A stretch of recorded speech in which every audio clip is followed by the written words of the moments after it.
母后与子夫同坐而饮，登船游湖，还赐了祖母赏的花鹿。我也总算在回府之前，帮弟弟了却了一桩心事。不知弟弟打算如何答谢我这个姐姐呢？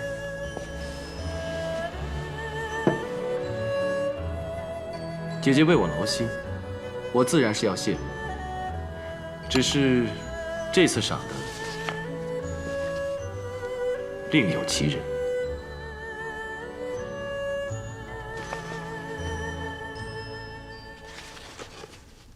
敕命平阳侯曹石修建建章宫。圣旨早已经送出去了。我想姐姐想要的就是这个。弟弟真是深知我心啊！一如姐姐明白弟弟的心一样。早前我以平阳侯名义出宫，多少知道姐夫在外面的名声。平阳侯祖辈自大汉开国以来，功若秋山，绵绵不绝。可到了姐夫这代，我虽身为公主，也只是女流之辈。这天下事能为他张罗的，我都已尽力。恨就恨他胸无大志。我给姐夫这差事，对了他的长处，又有功名利禄在前，他不会不勤恳对待。希望这次他能好好为汉宫建立功绩，延续平阳府名望，也为姐姐争口气嘛。你这个姐夫，也就懂这亭台楼阁、水榭轩廊之事。弟弟用心良苦，姐姐真不知道说什么好。请受姐姐这一礼。哎，姐姐别这样。姐夫好，便是你好。姐姐好，弟弟就安心了。啊，对了，子夫的弟弟卫青不正在建章宫任职吗？他出自平阳府，而且熟知你姐夫的脾性，也算精明能干。不如让他也参与其中，也方便替你姐夫办事啊。我也觉得他不错，就让他协助姐夫吧。弟弟只见过他几次，便觉得他不错，分明弟弟是爱屋及乌。卫青真应该庆幸有一位好姐姐，才能够得到陛下的器重。我不是也有一位好姐姐吗？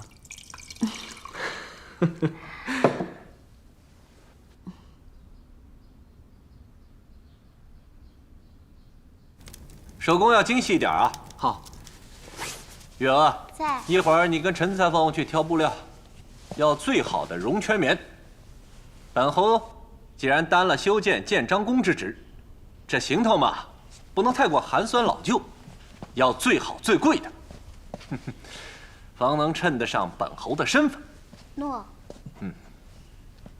哎，等一下，等一下，这是什么呀？啊，这种有缺口的枣也能端上盘来？平阳侯是皇上器重、委以重任的，侯府一事一物都要精致完好，才不失威仪。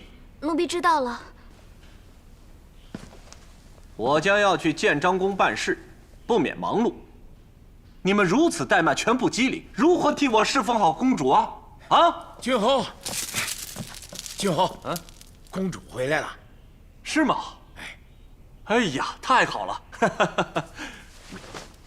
你们去打扫别的地方吧，我待会儿再去查验，不能有一点灰尘。出去吧。诺。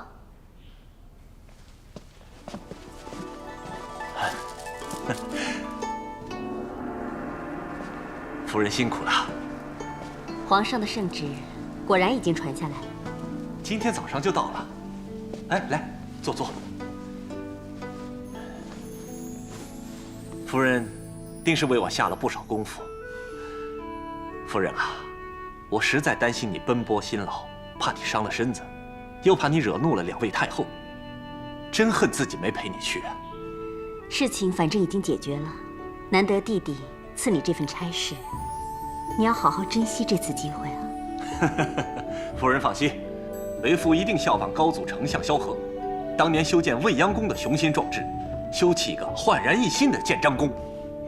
我不要你做出什么丰功伟绩来，只求你踏踏实实、勤勤恳恳，也总算没有白费我为你筹谋的心思。为父知道。啊，夫人先在这里歇息，我已经叫人备了汤沐，做好酒菜，待你梳洗更衣后，我们在偏室边吃边促膝长谈。我还特意吩咐叫人准备了你最喜欢的京酱酒和熊掌豆腐呢。好，我都依你。夫人，你清瘦了。你身为公主，自从委身于我，便一直为我筹谋。我曹石也不知何等福气，能娶得如此贤妻。只要你做好这份差事，不辜负皇上的厚爱，我便宽心了。我曹氏这辈子没什么值得自鸣得意的，除了你。若上天堪怜，让我先你而去就好了。要不然，没有贤妻，怕我曹石也独活不了了。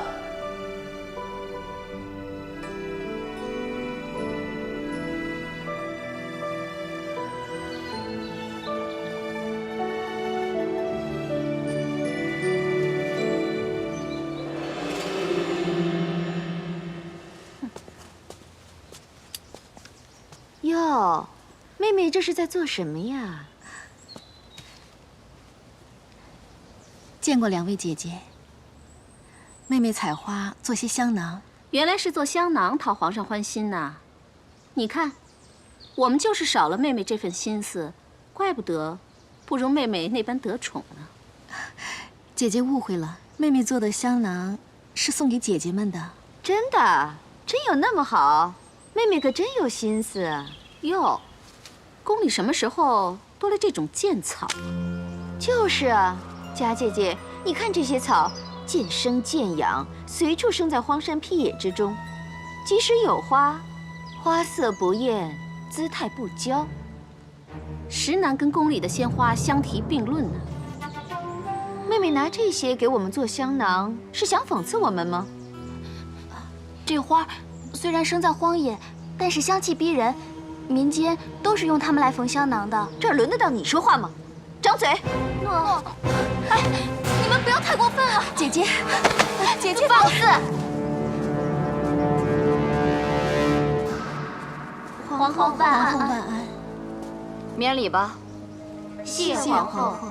真是目无尊卑，就是一个小小的下人，居然敢顶嘴。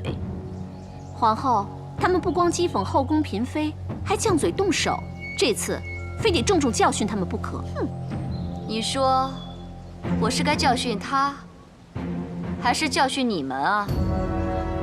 你们两个已经入宫多时，都是有身份的人，既然在大庭广众之下不顾身份，故意刁难他人，吐口舌之争容易，羞辱别人也容易。可是，这是后宫的相处之道吗？是皇上愿意见到的吗？本皇后来了，你们还要搬弄是非？你们眼里还有皇上，还有我这个皇后吗？皇后恕罪。你们刁难的是魏姬，应该向她赔罪。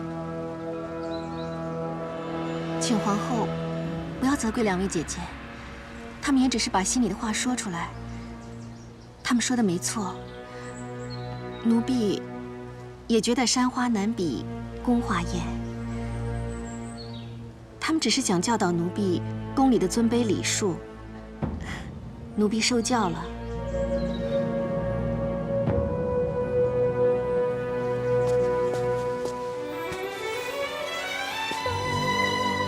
奴婢只求与大家和睦相处，结姐妹之情。果然是皇上心坎里的人，宽厚又知大体。你们两个，与其花时间多嘴饶舌，还不如好好去养养性情，修修品德。臣妾谨遵皇后教诲。以前我们只是有些误会，正如我所说的，后宫纷扰非皇上乐见。以后我们就好好相处，再无芥蒂，一起弑君，好吗？奴婢不敢当，奴婢只求皇后能明白奴婢的心。放心，其实我早就看出来了，你既能帮皇上分忧，又善待姐妹，为我分忧，就是我的好妹妹了。从今以后，我不想再听到后宫有争斗宫节的传言。大家要同心同德，互敬互重，服侍皇上，知道了吗？谨遵皇后训诲。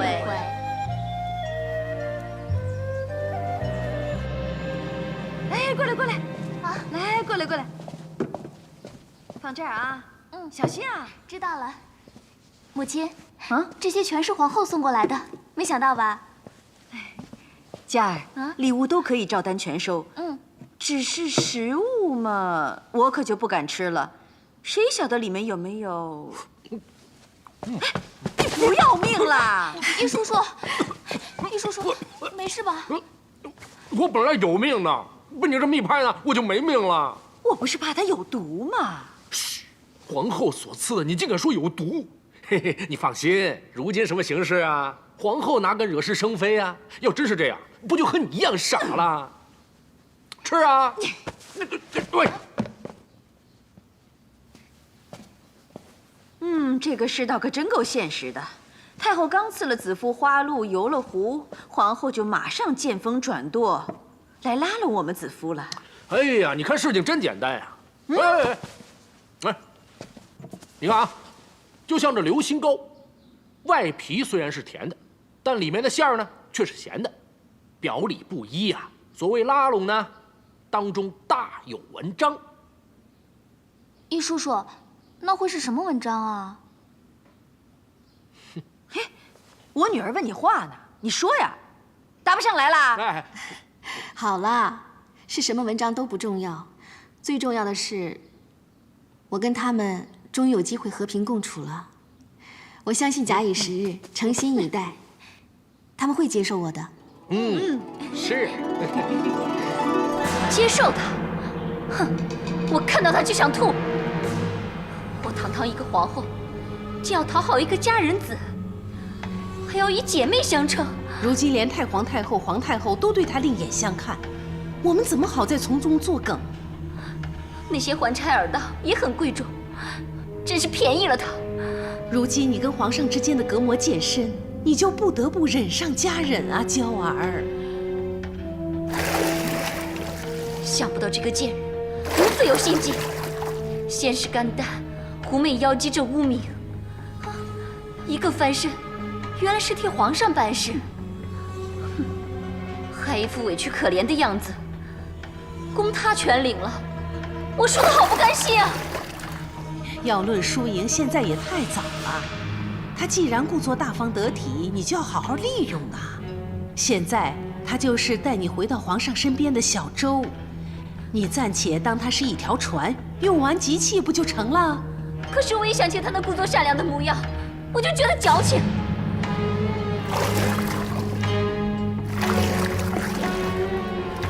什么和睦？讨厌！后宫要是能和睦，那猪狗都能升天了。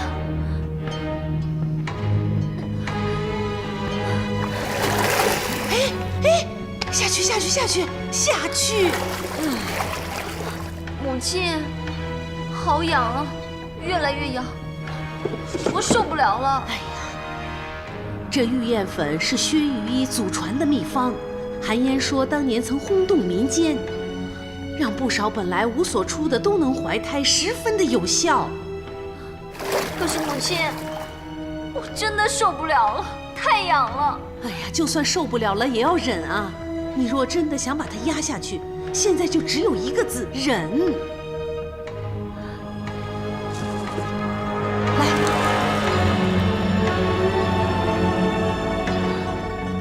好，待我怀上容易那天，我一定要那贱人百倍偿还。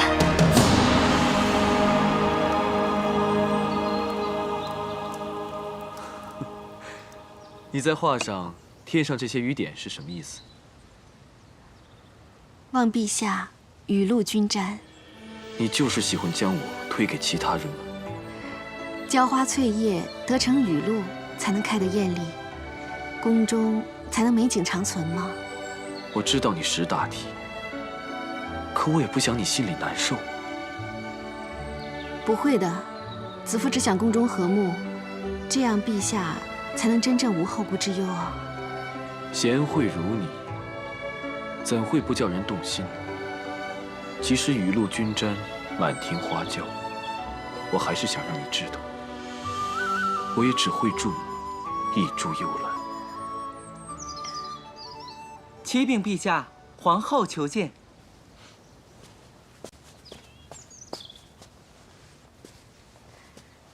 陛下晚安。参见皇后。起来，起来。臣妾不知魏姬也在此，阻扰了陛下与妹妹。无妨，朕只是在作画，遂传魏姬来侍酒。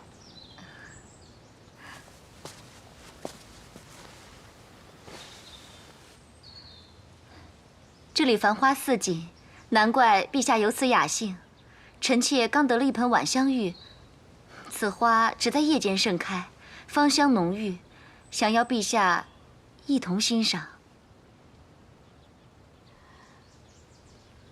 啊，要不魏姬也一起去吧？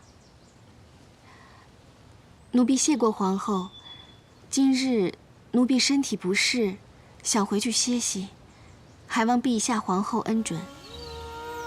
既然累了，那就好好休息。那你先回去歇着吧。诺。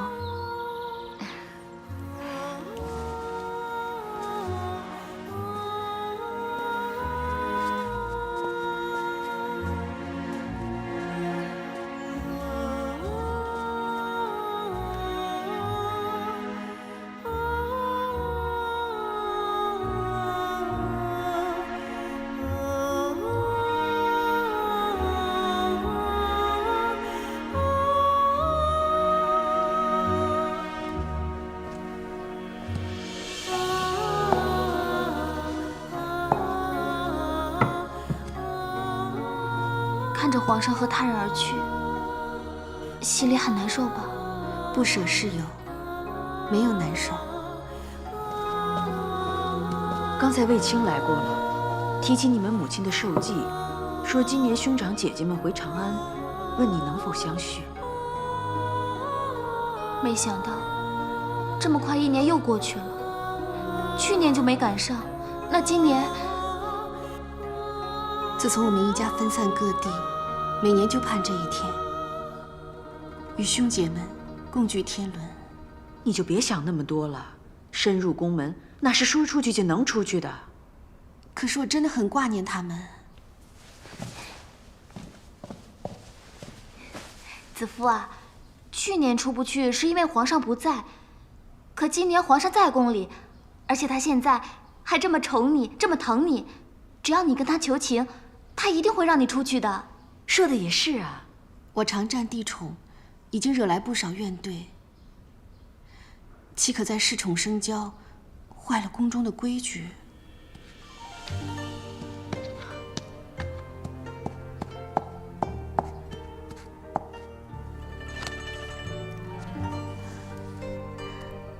姐姐，我这个好，香气浓郁，是桂花香，真不错。我这个才好，颜色鲜艳，是芍药吧？我最近啊，总觉得头痛眩晕，目赤肿痛。有了你这菊花香囊，散风清热，看来很快就会好了。你们手上的都不及我这地黄香。是啊，皇后何等尊荣，就只有地黄香才能相称。好香啊，好香啊！你这个是吗？这里好热闹啊！参见陛下。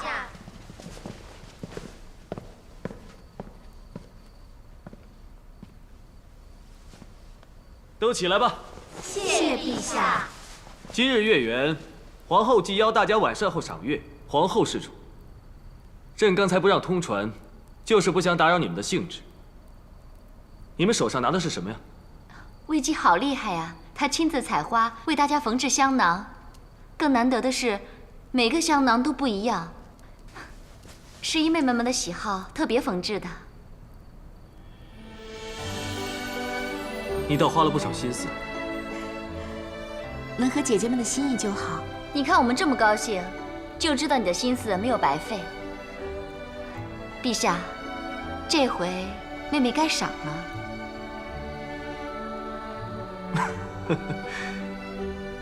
那皇后认为该赏什么？只怕金银财宝入不了妹妹的眼。那日我见一侍女躲在一角哭泣，一问，原来是私家。魏姬进宫以后，从未探望过家人，想必魏姬也是个恋家之人。陛下可否恩准魏姬出宫，与家人团聚呢？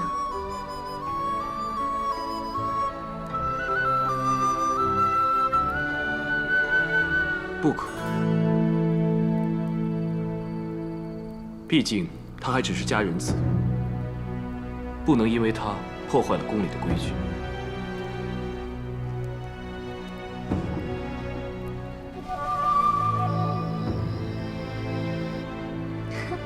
还以为他要风得风，要雨得雨。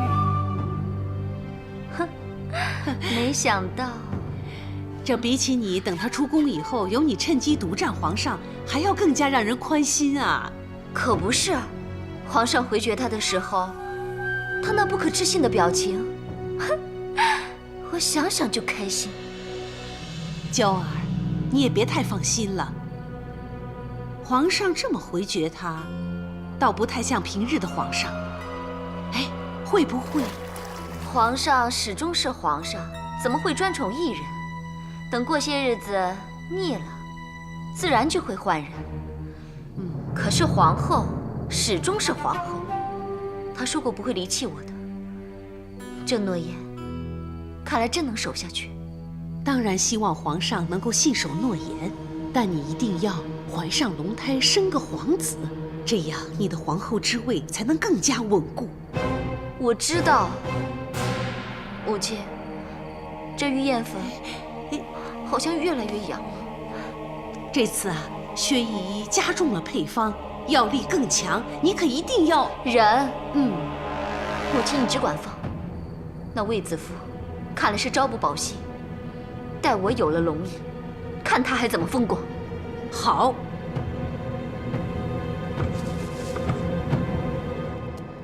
还差易叔叔的烤肉东西就齐了。不知道卫青他们买了什么酒祭母？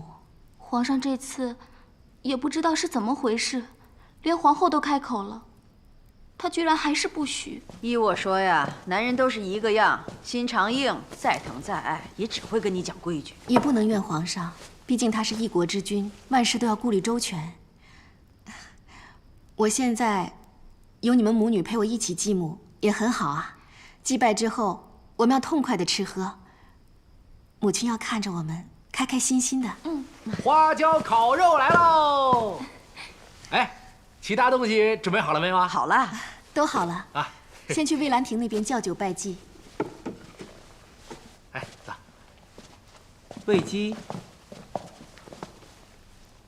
皇上召你现在去湖心亭，魏姬今天恐怕难以分身了。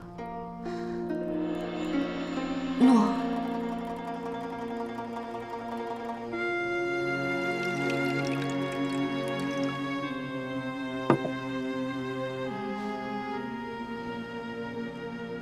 闷吗？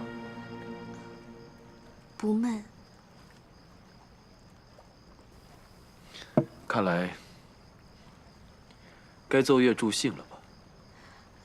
诺。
我虽然不能破例让你出宫，却能召他们进宫，所以一直在暗中安排。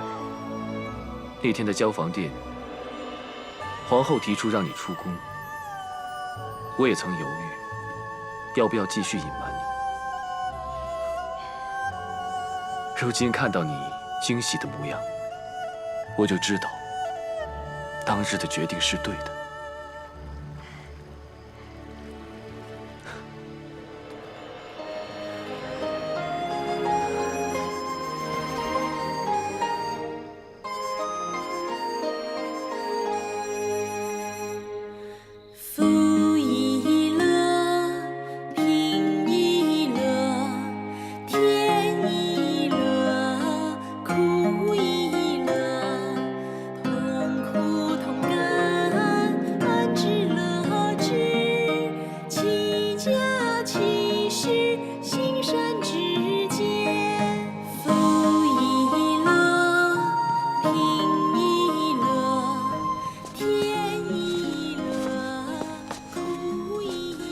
这次你安排得很好，朕要好好的赏赐你。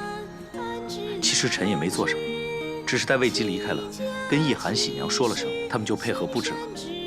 朕不是说这个，若不是你，朕不会知道他与家人一年一聚之事，也不会看到他如此爽朗兴奋的笑容。臣只是偶然从卫青那里得知，向陛下一提罢了。没想到陛下会花这番心思，这番心思值得花。当时朕回绝了让他出宫，看到他那么失望难受的模样，就觉得心痛，几乎都要把事情说出来了。幸好陛下没有说，要不然就没有魏姬现在的惊喜和高兴了。这份雀跃，必永存他心间。这也不枉朕陪他难受多时。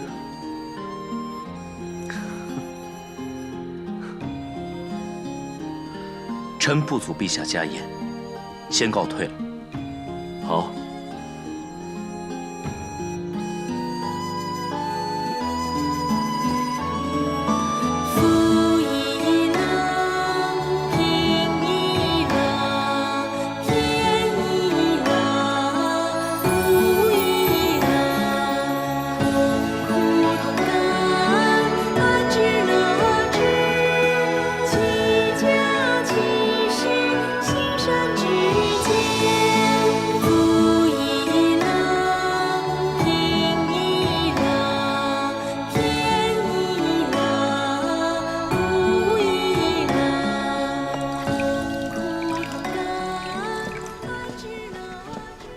你们别拘谨，今日是魏家的家宴，就当朕来沾光好了。你们就像刚才继母之后，姬月唱歌时那么畅快自在就是了。朕先敬你们一杯，喝过这杯之后，大家就像家人一样，畅所欲言。谢陛下。谢陛下。好了，都起来吧。叫！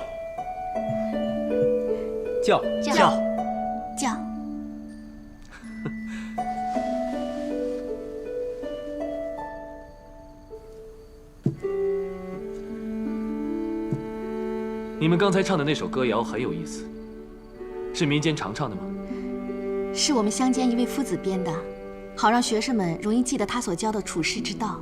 他教得很好，要是天下人都学他的处世之道，那就太平了。这夫子还在吗？朕真想重重赏他。那回雨灾，各自逃难之后，就没有人见过周夫子了。真是可惜啊。那除了周夫子这歌谣，你们小时候还有什么趣闻轶事、湘谈风俗，说来给朕听听？其实也没什么，我们是穷乡，孩子们都只在沙地上、田埂旁练习写字。对，姐姐呢喜欢在晒着干花干果皮的鸡上画字。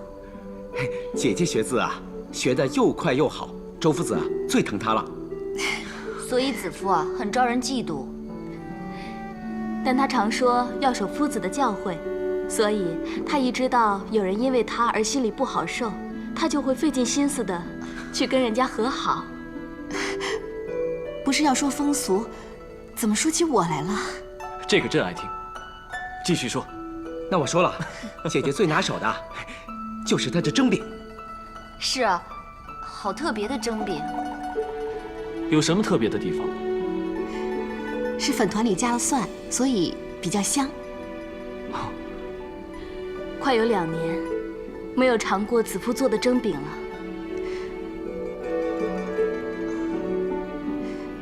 陛下如不介怀，奴婢这就去蒸饼，有叶寒叔叔还有沈家他们帮忙，很快就能好。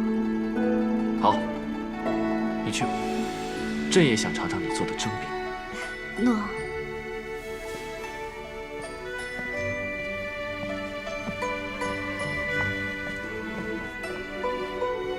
别因为他走了，大家都停下来不说了。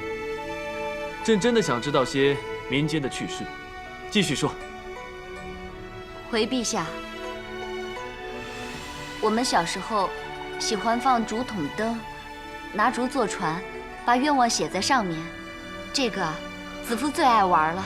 对，我们常玩的。可以为人祈福。竹筒灯，朕好像见他做过。上面放花瓣，对吧？没错，还有一阵儿，我们还爱玩结发。结发？参见陛下。看此发丝，有粗有细，非一人所有，是男女定情之俗。你将此物随身携带，想必它的主人是你朝思暮想之意中人吧？到底是谁？是臣数年前戍守边关时相识的女子，不过如今那女子已嫁作人妇。臣参见陛下。你可知欺君何罪？臣愚昧，未知陛下此言所指。臣万万不敢欺君。你跟朕说你与关外女子有结发之情，这是真的吗？你说结发是关外的民风习俗，这又是真的吗？你还敢说没欺君？陛下，请听臣解释。你无需解释了。此事已有证人，卫青。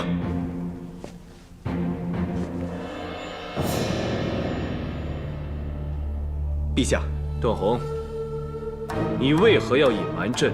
可知欺君之罪，论罪当斩。段大哥呀，段大哥，我们小时候乡间玩的那些玩意儿，难道你都忘了吗？这什么记性啊！差点让我们全家笑话皇上，让皇上失礼呢。正是，你说结发是关外的民风习俗，但原来中土就有，你小时候也玩过。昨夜他们说起结发之事，朕还反驳，你叫朕在人前出丑。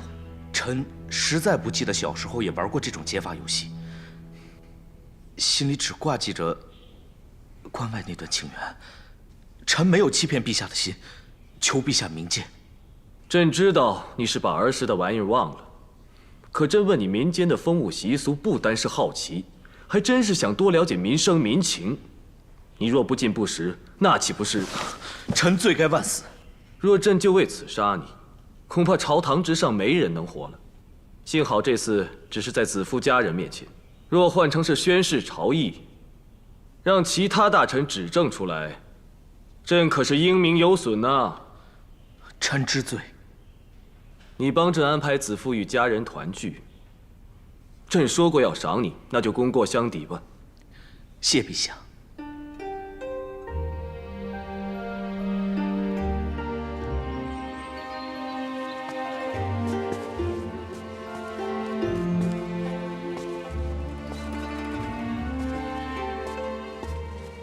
段大哥，哎，卫青，你是不是有事要问我？恕卫青直言，段大哥是否真的在关外另有一段结发情缘？当然，我哪敢欺君呢？以段大哥和我姐姐当年的情谊深厚，很难相信你会忘记与姐姐的结发之意。当时我们年纪还小，随便玩玩的游戏，怎会放在心上呢？段大哥，但是重遇至今，从未听你提起过那段关外情缘。情缘已逝，还提它做什么？若是你会提起吗？那天皇上问起民风习俗，我的确没想到。起初这结发不知从哪里传来，反正当时大家就这么玩起来了，实在算不上是乡里风俗，所以算是我多心了，段大哥莫怪。你放心，莫说我真的忘了小时候与子夫结发之事，即便我记得，也不会说的。虽说这结发是儿时的游戏，但谁说得准，这会不会影响皇上对子夫的眷爱？我视子夫为妹妹，任何不利于她的事情，我都会谨慎而为之。你姐姐身边多少豺狼虎豹在蹲伏，我们必须同心同德，才能抵挡他们伤害你姐姐。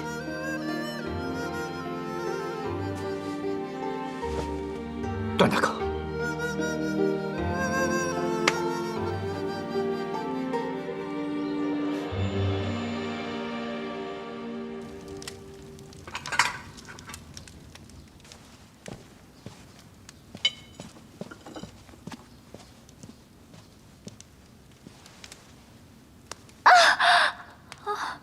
我的娇儿不会白白吃苦。如果皇后有了身孕，你和薛御医必然重重有赏，一定能成。薛御医的父亲薛琦，乃孝文帝时的名医，他的偏方，就算是40、50岁的不孕老妇服下，也能得子。既然他本领如此高强，为何一直得不到重用啊？窦太主又不是不知道，这宫中利益互有倾轧，越是有能力的人，越招人妒忌，当然就越出不了头。听起来也不无道理。皇上不让那歌姬出宫，竟然御准他的家人入宫，宠爱他到了这种地步。如果我的娇儿还不尽快怀孕，她的日子会更加难过。窦太主，请放心，以火石为阳，冰石为阴，小臣一直竭力为皇后四处搜罗有灵气的宝石，甚至置地采矿。皇后怀孕，指日可待。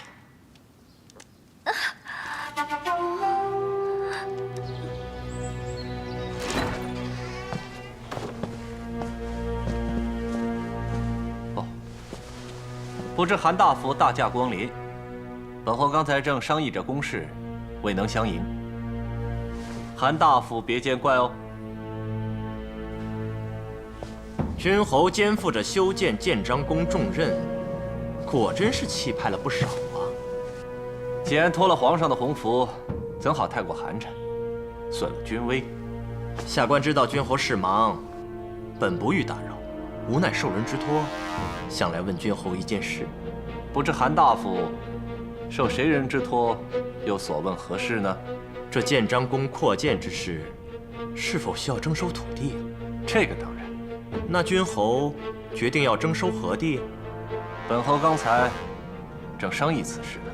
来，韩大夫，请看，西北一带地大平坦，且有河西环抱，景色宜人，利于宫室。所以君侯可知道，这些地大多属于侯门氏族，而且还涉及到太皇太后之宗亲。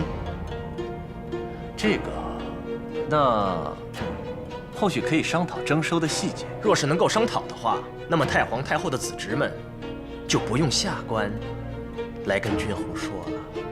君侯若要收地，请收南边的农户田地吧。既是农户田地，征收必定影响百姓生计，也会影响朝廷税捐。而且，南边户数众多，牵连甚广，征收虚实。再者，地势复杂，不利于公事。下官只是来传话的，该如何实施，君侯可自行决定。至于后果，也就由君侯自行承担了。既然是太皇太后亲族之地，本侯哪会夺其所好？南方田地虽地势复杂，也许建造起来更有新意呢。君侯果然是处事果断，顾全大局。皇上将此事交给君侯处理，果真是极其妥当的。建章宫扩建之事，是否需要征收土地？西北一带地大平坦，君侯可知道这些地涉及到太皇太后之宗亲？若要收地，请收南边农户之田吧。既然是太皇太后亲族之地，本侯哪会夺其所好？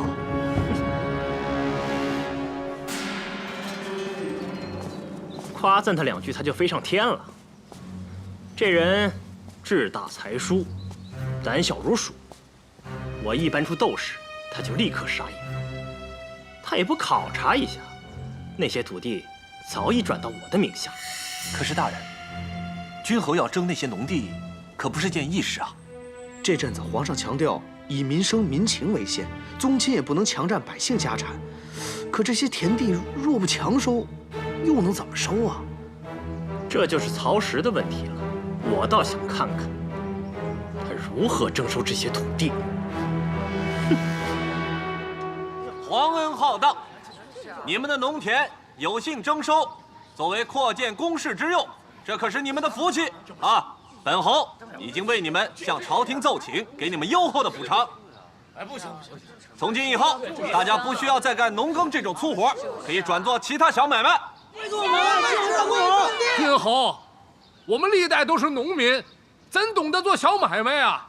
就是啊，是啊，那就拿了补偿，换个地方继续耕种。去哪儿啊？我们哪儿也不去，不去，我们哪儿也不去。即使人可以走，祖宗山河也不能移啊！这是背水往东，绝不能走。这是朝廷决定的事情，谁敢反对啊？住口！大胆小民，想造反吗？听说皇上微服出巡，处处施恩，怎么会逼我们拆祖坟？说不定是你这个狗官要强占田产吧！大胆！郡侯、韦青，把滋事者给我全部拿下，听候发落。哎呀！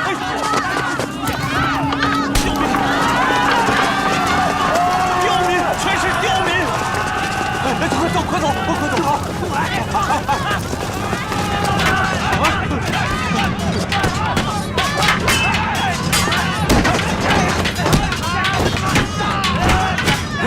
狗官兵，带他不要冲动，会欺负老百姓。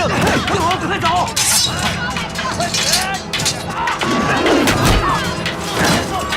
郡侯，快走！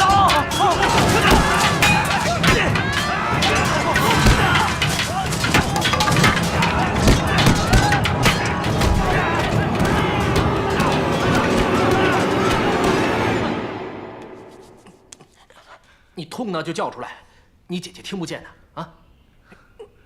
这点痛我可以忍，只是事情变成现在这个样子，我心里难受。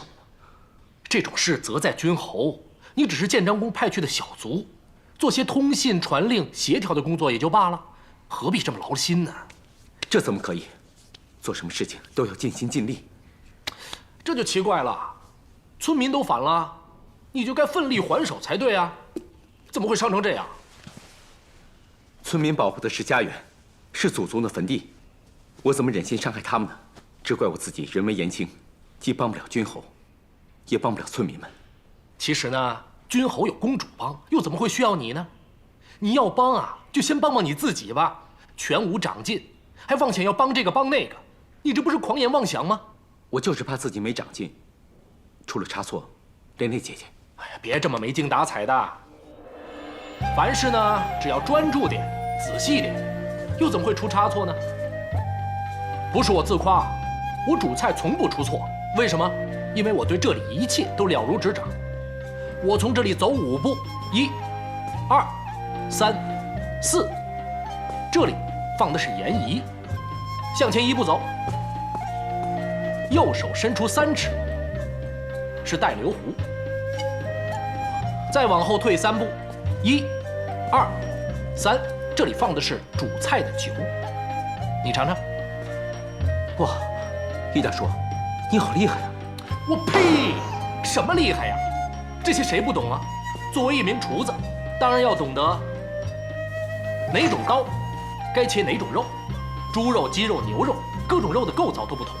下刀的时候顺着筋骨缝隙切，那么你的刀刃运转起来就必有余地，哪会像你现在这样左支右绌，既怕伤了村民，又怕得罪君侯，更怕伤了你姐姐。可是我只是小卒一名，我又能怎么办呢？建章宫有多少扇门？哪些门楣是雕朱雀的？前殿的梯阶有多少级？别以为这些不重要。你若知道了这门楣刻着什么，便知道这门是为何人何事而设置的；若知道了梯阶多少，便知道距离、布防和安排人手，就会更加的准确。啊，魏姬，你怎么来了？先前听喜娘说，卫青在这儿，所以我就来看看。我是老糊涂了，卫青来探你，我倒硬拉着他帮我擦药酒。我是刚刚扭伤了腰。易叔叔，不要紧吧？不要紧，只是耽误了你弟弟。弟弟，你要着急回去吗？是啊，姐姐，我过2天再来看你。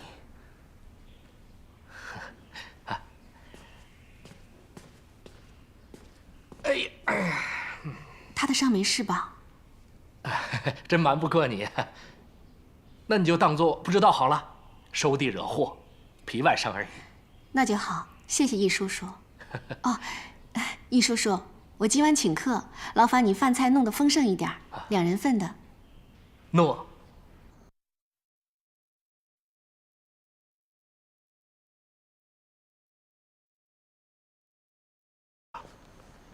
你的客人呢？已经到了。啊？我是想跟易叔叔好好倾谈，谢谢易叔叔的大恩。谢我什么？哦，我的好菜不但对了皇太后的胃口，连皇上都称赞，给你赢了不少面子，对不对？易叔叔快坐。是不是啊？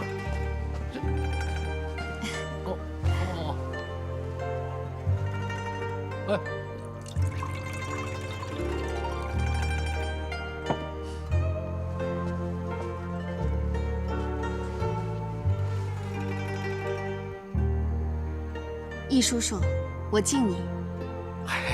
这是我分内的事嘛，你谢什么呢？哎呀，魏姬，你弄得我还真有点不好意思。先饮为敬。魏姬，你这么多礼，我不饮就是不敬喽。我饮。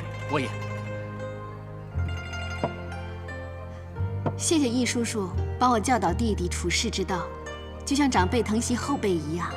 哦，原来我和卫青的对话你都听见了。哎呀，其实我只是随便胡说，乱教他，你不必认真的。易叔叔才不是胡说，你说的每句话都很有道理。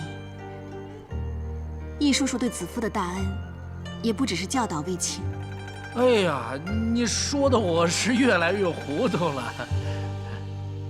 当年，要是没有易叔叔吐出枣核，让沈家滑倒，我散发相扶，我怎么能够受皇上宠幸？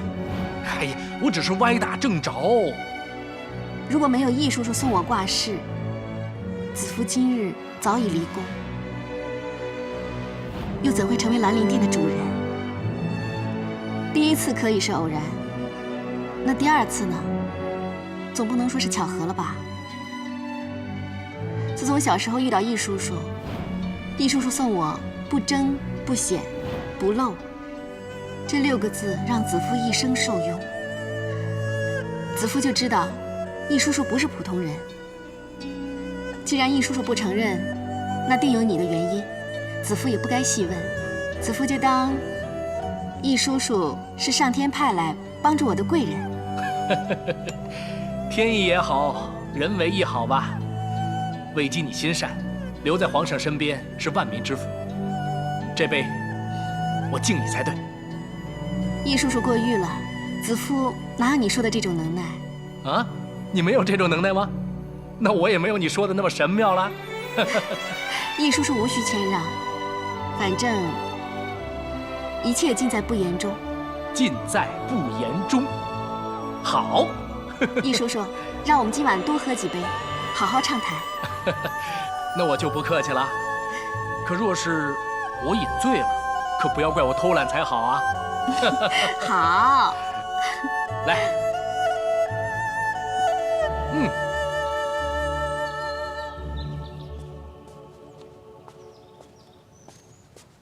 卫青，沈家，姐姐，弟弟怎么会在这儿？哦，今天君侯本来约了与工匠议事，突然不用我跟去了，所以我闲来无事回来找易大叔请教些事情。那就好，以后闲来无事就多去找他，会有收获的。哎，你们怎么在这里啊？宫里要设夜赏花，这里要搭戏台。子夫担心这里鸟巢被毁掉，所以呀，过来帮女儿搬家。怎么了？你今天有没有去过蔚兰亭摘花？你怎么知道的？这个是苍耳的种子，宫里只有通往蔚兰亭的路上长有苍耳。你今天还摔了一跤，没有受伤吗？这你也知道啊？因为你的躯躯上有污泥迹嘛。脸也脏了。你的耳环少了一只。啊，应该是今早跌倒时掉落的。哦，那应该还在那边，我先去找找。子夫，我先去找一下耳环，马上就回来。去吧。弟弟现在观察入微啊，挺好。原来事事留神，果然有用处。弟弟，你不是要找易叔叔吗？快去吧，他今日要出宫采货，去晚了就来不及了。不用我帮忙吗？你记得平阳府的书阁吗？我以前每天爬上爬下去打扫，这种小事还要你帮忙吗？快去吧。那姐姐小心一点。嗯。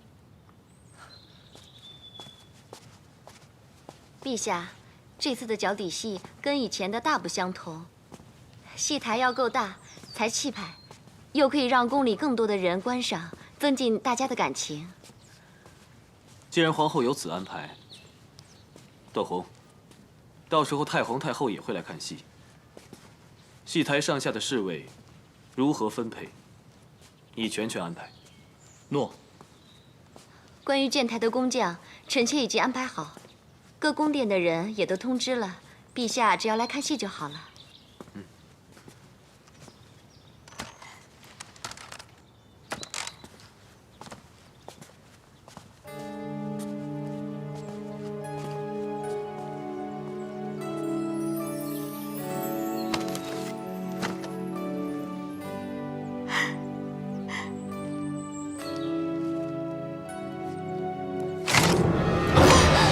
皇上！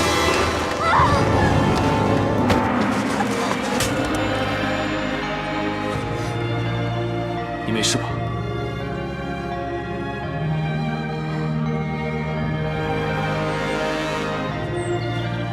陛下圣安，皇后万福。免礼吧。全部安好，魏姬请放心。太好了。魏姬怎么会去摘鸟巢啊？因为听说这儿后2日要砍树建戏台，奴婢担心。你怕雀鸟巢清蛋碎吗？鸟已下蛋，虽然弱小，但始终是生命啊。朕倒没想过会伤及雀鸟。皇后，在这里建戏台，要砍不少树，不如像往常一样，在殿内看戏吧。那就在殿内看吧，陛下喜欢就好。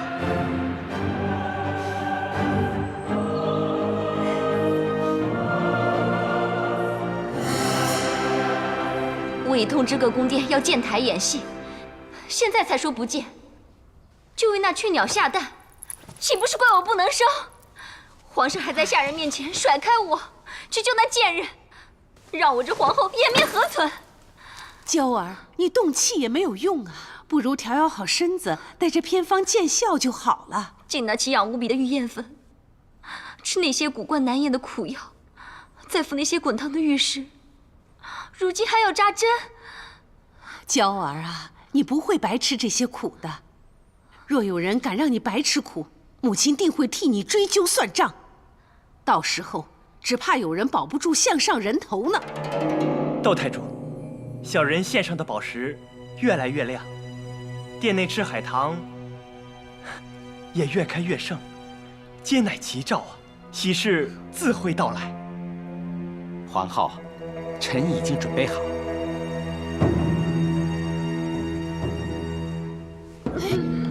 薛御医，给皇后瞧瞧。薛御医，快点儿！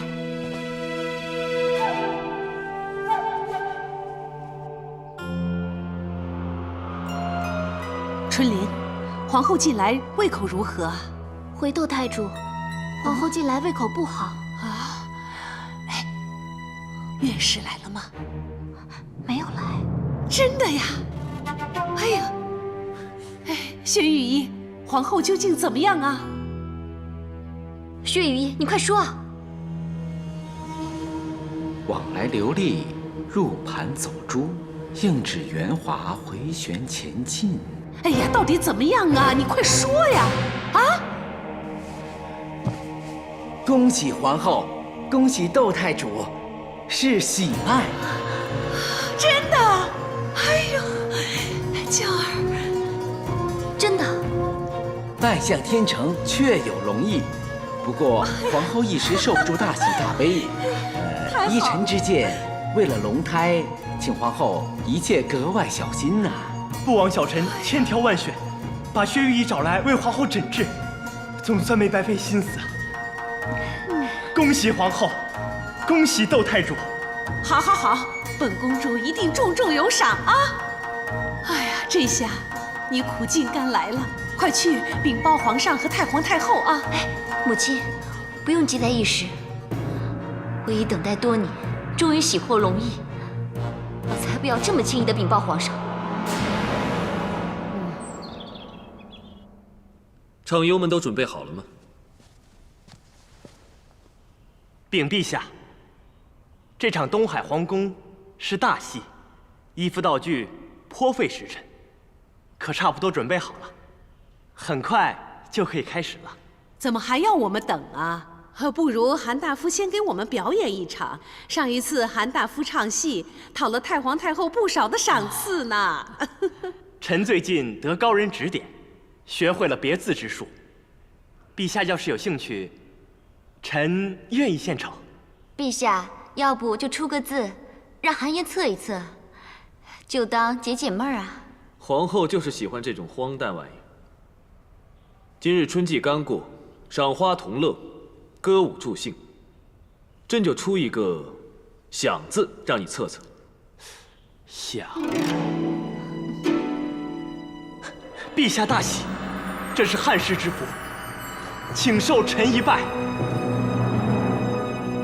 别卖关子了，快说，如何大喜呀？回太皇太后，这“想”字上有屋檐，檐下有口，民之兴衰，丁口为重。口下有子，这是子嗣啊！这“想”字出自皇上之口，果然是吉兆。臣斗胆断定，在座后妃之中，必有人也怀有容易。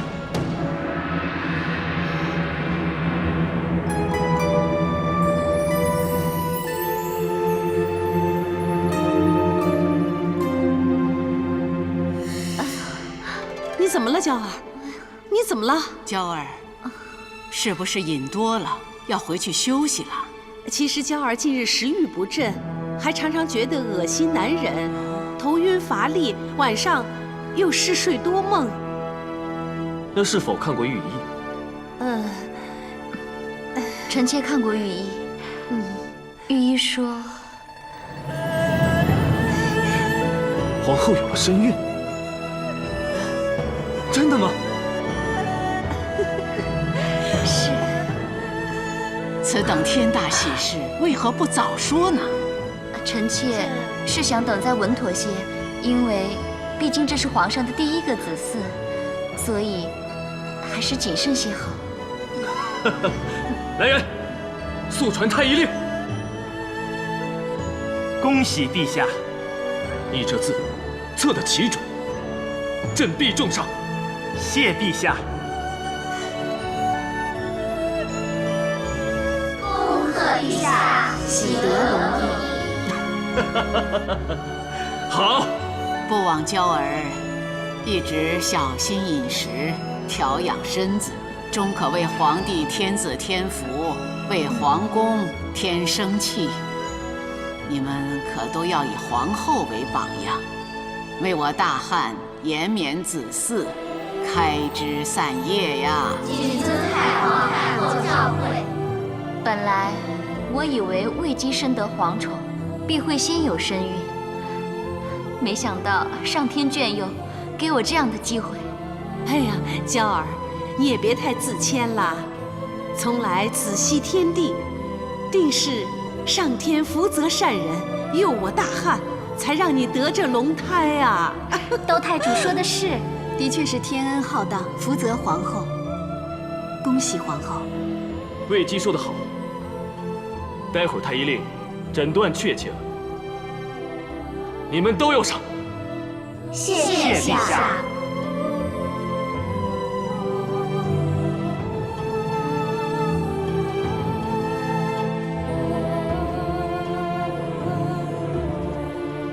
往来流利，入盘走珠，龙胎可安好？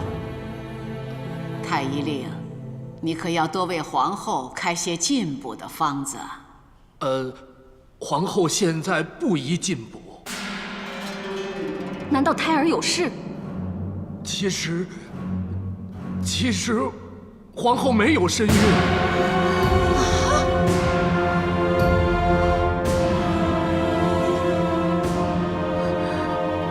皇后说，曾有御医诊她有孕，可你说没有，到底谁对谁错？皇后确实没有身孕，而是患了一种颇为特殊的病症，胃气充斥内腹，使上腹胀痛，导致食欲不振、恶心难忍、头昏乏力及嗜睡等反应，症状与害喜几近相同，判断失误也是难免的。什么？何为症状几近相同啊？你医术不精，别在这里胡言乱语。皇后是否喝过混有艾草的药食？民间有助孕的偏方，常会添加艾草。这些艾草具有驱寒收血之效，也会导致月事不顺，常令人误会有喜。而且御医应该给皇后施过针灸。够了，够了，不要再说了。没有你什么事儿了，退下去。诺。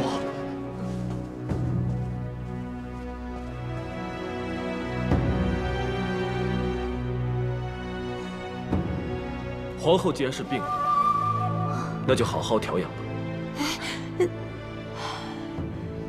娇儿，不要太过伤心了，你还年轻，来日方长，现在调养好身子，日后一定会有机会的。祖母是不是累了？啊，是啊，今天是的确有点疲累了。那孙儿先送祖母回宫吧。你们继续看戏尽兴。不过皇后身体不适，也不宜玩得太过。恭送太皇太后，恭送陛下。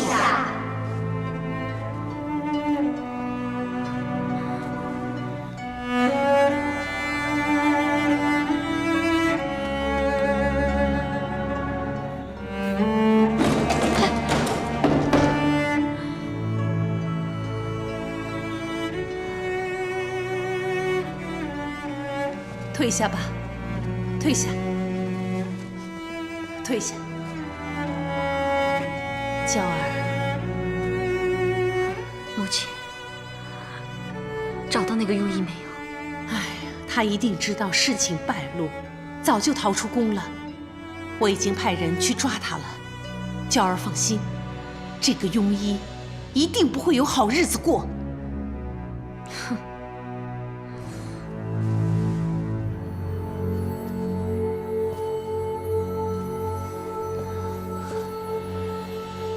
不是跟我一样，还说要扬眉吐气，要风风光光，结果却在所有人面前丢尽了脸。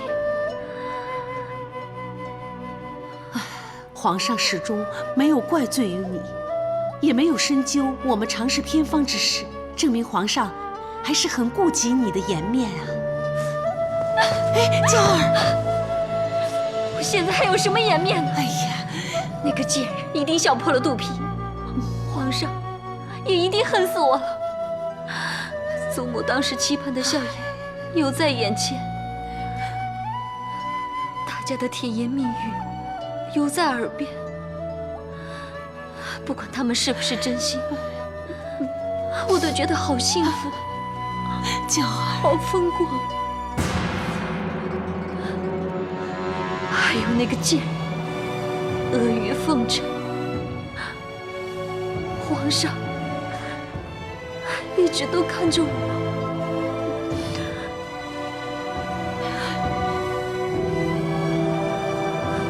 原来都是一场梦。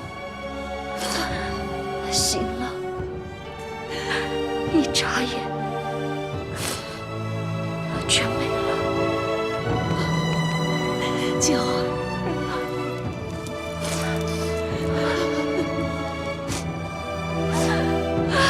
别难过了，娇儿。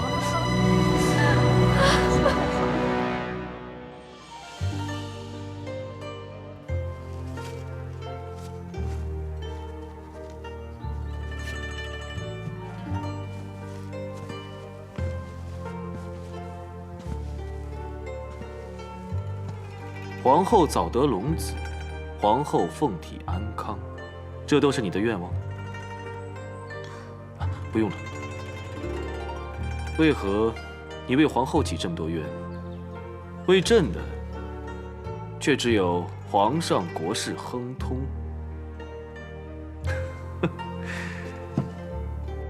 还以为你会说皇后不是，陛下却体健安康。所以还是得为皇后多祈点福。可不就是为了这个？记得上次你做这种竹筒灯的时候，是皇后受了伤，朕来图个清静，你却一个劲的只问她，让朕好难受。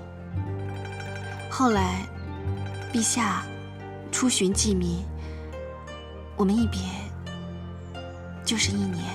是啊，有些事情原来是不会改变的。你跟从前一样，不论别人如何待你，你都会诚心以待，衷心祝福对方。奴婢所能做的不多，所以只有祈求上苍，希望后宫人人幸福安乐，而我能与皇后和其他姐姐们和睦共处。真的可以吗？你如此聪慧，应该知道皇后只是表面与你交好。你见她今日以为自己怀孕，那种意气风发，却在言谈之间讽刺你。皇后说的话句句都很得体，奴婢倒不觉得在讽刺我呢。要是宫里人人都像你一样，即使没有孩子，朕起码能心安。愿意让朕帮忙吗？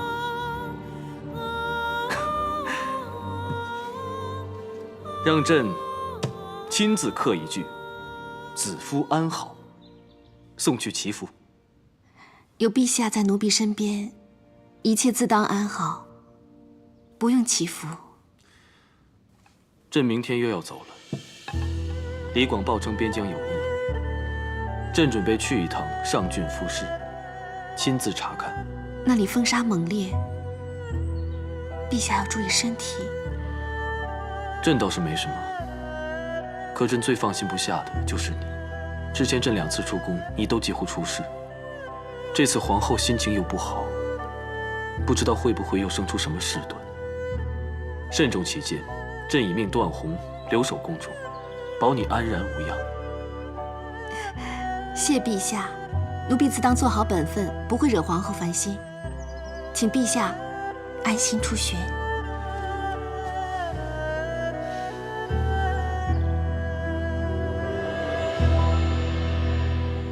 去了上郡。是，突然来的消息，说什么外敌在边关扰乱，伤了些百姓。就这样一声不响的走了，连看我一眼都不愿意。都怪你！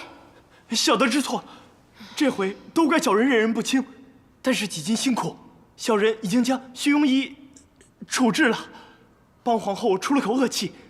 小人求皇后看在韩嫣从小尽心侍奉皇上，又是和皇后一起长大的份上，饶恕小人。饶恕你？这次就饶了你。不要在这里碍眼了，回去好好想想如何将功补过。退下吧。谢窦太主，谢皇后开恩，小人定当全力补过。小的告退。娇儿，这个韩嫣人脉甚广，我看还有用得着她的地方。你暂且忍一时，往后让她加倍奉还。母亲，你叫我忍，我忍，多难受我都忍了，当中吃了多少苦头，母亲你是一清二楚的。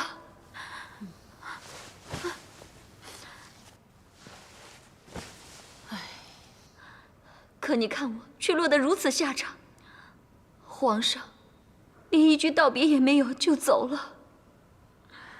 皇上那一国之君，当然万事以国为重。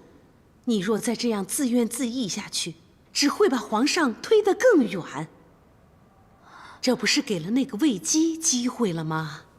来日方长，我倒要看看魏姬那个贱人，她能够得意到什么时候。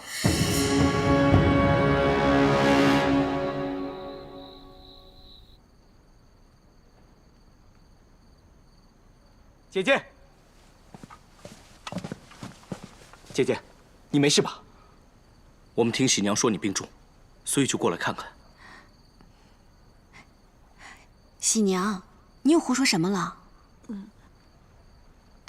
你们看，我这不是好好的。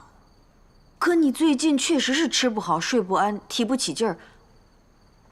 我不过是说的夸张了一点儿。我只是小事，如今要卫青赶来，又让段大哥连夜奔波，若耽误了段大哥的公务或者休息，叫我如何心安呢？皇上命我保护你，你的安危就是我最重要的公务。虽然没有喜娘说的严重，但你的脸色不太好，真的没事吗？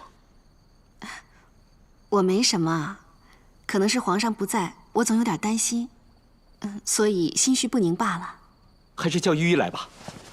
佳儿刚去请了。哦，那待御医来，确定你没事，我再回去。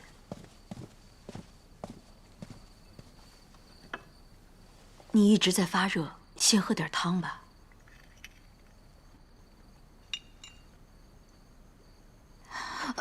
姐姐，魏姬，这阵子常发热吗？是啊，可也不太严重。不如让我来把把脉。你也会把脉？有劳易叔叔。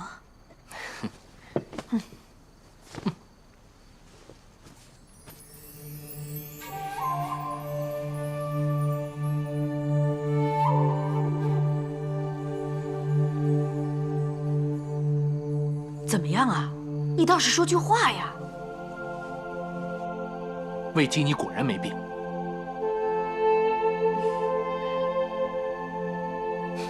你有喜了。你到底懂不懂啊？别不懂装懂，这种时候乱说有龙胎，可是犯大忌的。魏姬，当日皇后说有喜，她那种种症状你都有吧？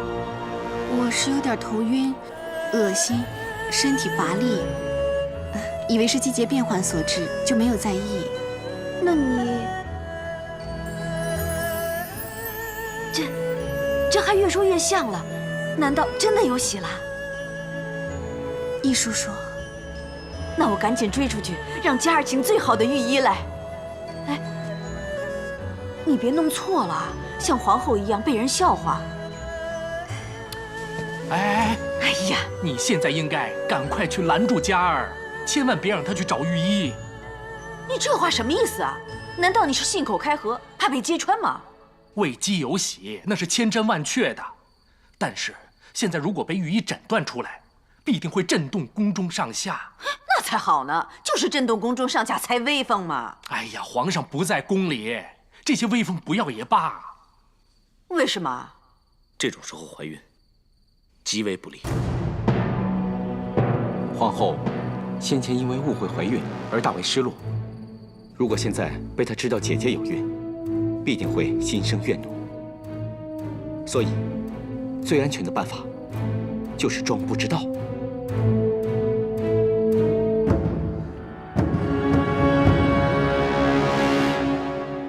各机器的饮食、药用都一切如常。没有人拿什么安胎助孕之钥匙吧？没有。哼，那就好。皇后，虽说一切如常，唯独兰陵殿那边记录不全。拿来给我看看。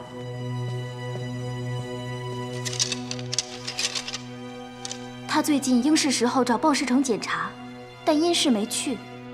还有何特别的？魏姬最近甚少露面，平日他都会与沈家一起在庭院打理兰花，但是最近只有沈家一个人去。哦，还有，这阵子他们好像特别奇怪，侍女们也很少和其他人谈话，扔弃东西也遮遮掩掩的。好了，你先退下吧。诺。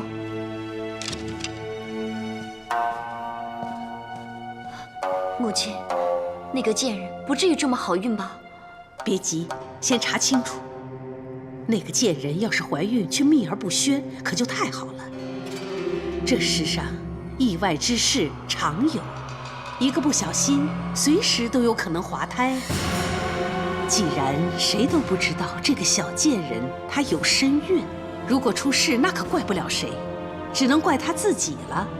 这就是聪明反被聪明误。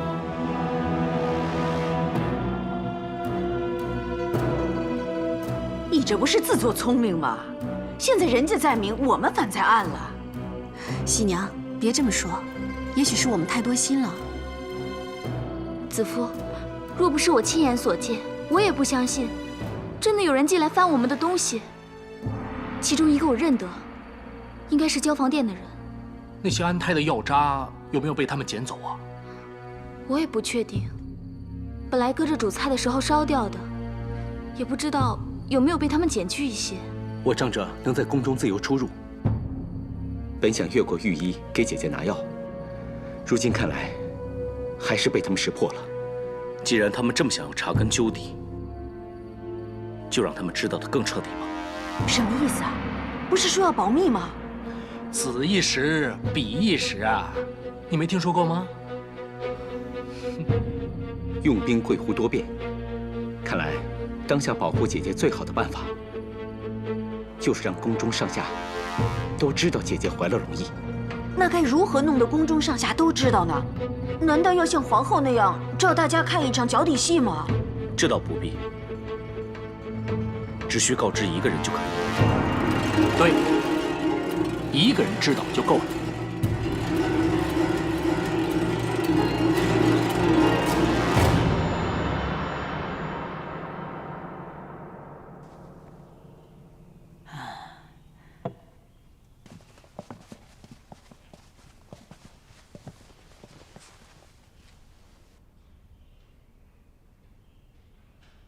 娇儿给太皇太后、皇太后请安。免礼了。参见皇后窦太主。娇儿啊，你来的正好。那个韩嫣还真有本事，算出了皇宫会有急事。太医令证实，魏姬真的是有喜了。啊，那我要恭喜母后，恭喜皇太后了。这真是天大的喜事啊！就是啊，我早说魏姬该是第一个怀有龙裔的。果然是啊，祖母终于有曾孙儿了，孙儿也为祖母高兴。娇儿就是识大体，知哀家的心呐。过来，过来。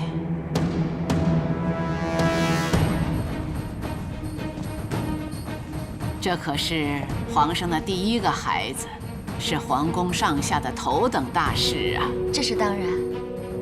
现在彻儿不在宫中，虽然兰陵殿的人会贴身照顾魏姬，又有段仆夜做保护，但哀家仍然无法完全放心。娇儿，你乃6宫之首，掌管后宫事务，哀家就将魏姬交付于你了。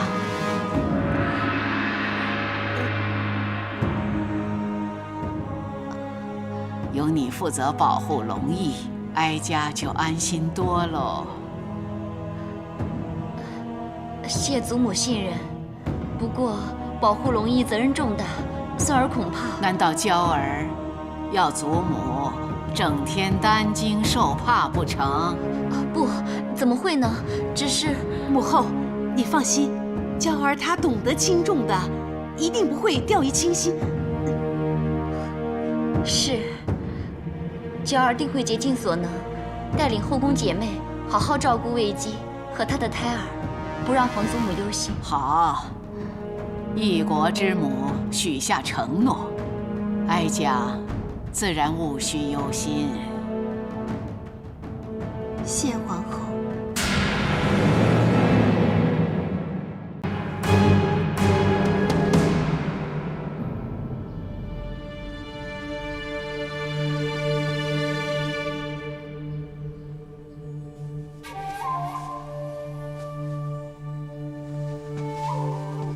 禀皇后，魏姬脉理平稳，胎正气顺。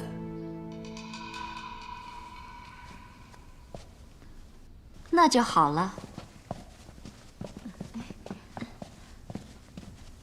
皇后万福。你可以回去向太皇太后复命，顺便开几副安胎药给魏姬。诺，臣告退。你们都来了，是想来沾一沾魏姬的福气吗？昨天一知道魏姬有喜，高兴的大家都手忙脚乱，还没备好礼物呢，所以今天臣妾特带礼物来贺。见过几位姐姐。魏姬，这是琥珀珠，可以辟邪的。妹妹若戴上，腹中的胎儿一定平安又健壮。谢谢姐姐。这是我珍藏的上等安神香，听说怀孕会心神不宁，此香可以舒心凝神，让妹妹睡得安稳。谢谢姐姐。好了好了，不要缠着魏姬了，你们把礼物放下就好了。人家有身孕，身子容易疲累，大家坐一阵就回去吧。可是我们还是要多走动走动比较好啊。魏姬不但有皇上宠爱，还怀有龙子，这往后母凭子贵，我们不来多沾沾福气，怎么成呢？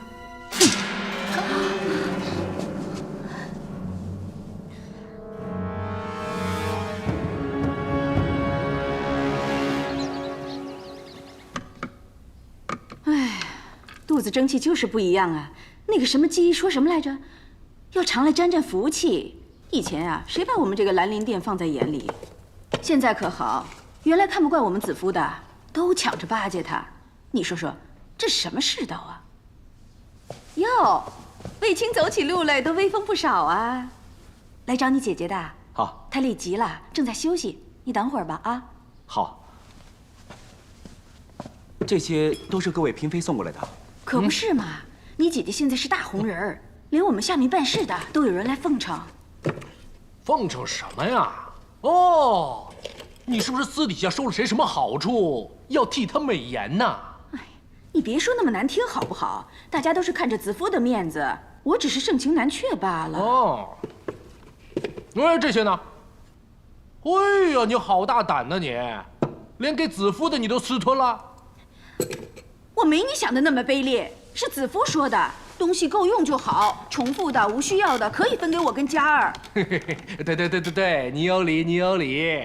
反正啊，你有个争气的主人，你和嘉儿以后就富贵无忧啦。你还好意思说？都是因为你。我嘉儿当年是高子夫一品的，何来如今他是主，我嘉儿是仆？送来的东西多了，才轮得上我们去捡。当初若不是你害我们嘉儿出丑，说不定他早被皇上选中了呢。你到现在还说这个呀？这个人有个人的命啊！你是说我嘉儿就该给人家当婢仆吗？哎呀，哼！枉我这般悉心栽培他，那次若他被看中了，就不用我劳心了。现在进了宫都出不了头，他就是整天傻乎乎的，什么也不去争，只懂着低头拿些针线。哎，喜娘，女工做的出众，这也是很好的。女工出众有什么用啊？粉妆不爱涂，绫罗不爱穿的，还能指望她找个猴王将相做夫婿吗？人家子夫都怀了龙翼了，你说我急不急？哎呀，人善天不欺，心善自有天佑，你这是白着急呀！别在这里说风凉话了。她若是你女儿，我看你急不急？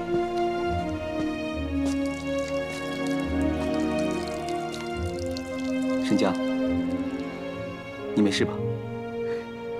没事。好了，还说没事呢，花都快被你浇死了。喜娘一碰上易大叔啊，就会吵，这一急起来啊，就口不择言。你别在意啊。可母亲说的都是实话。其实我从来都不敢跟子夫比，怎么比呢？他既聪慧又善良，就像这兰花一样，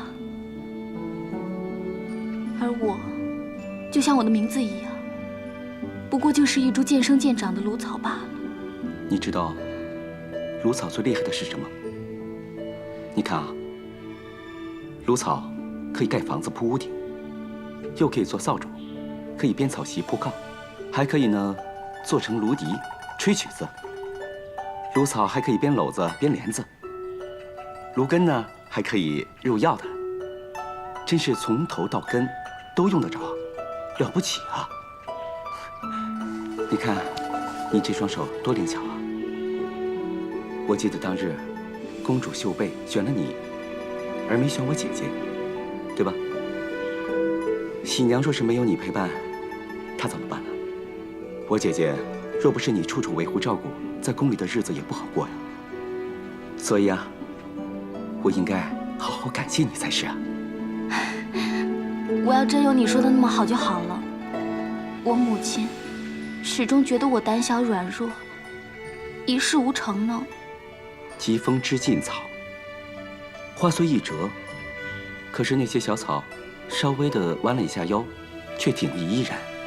它尚且如此，家草是出生的芦草，更应该活力百倍啊！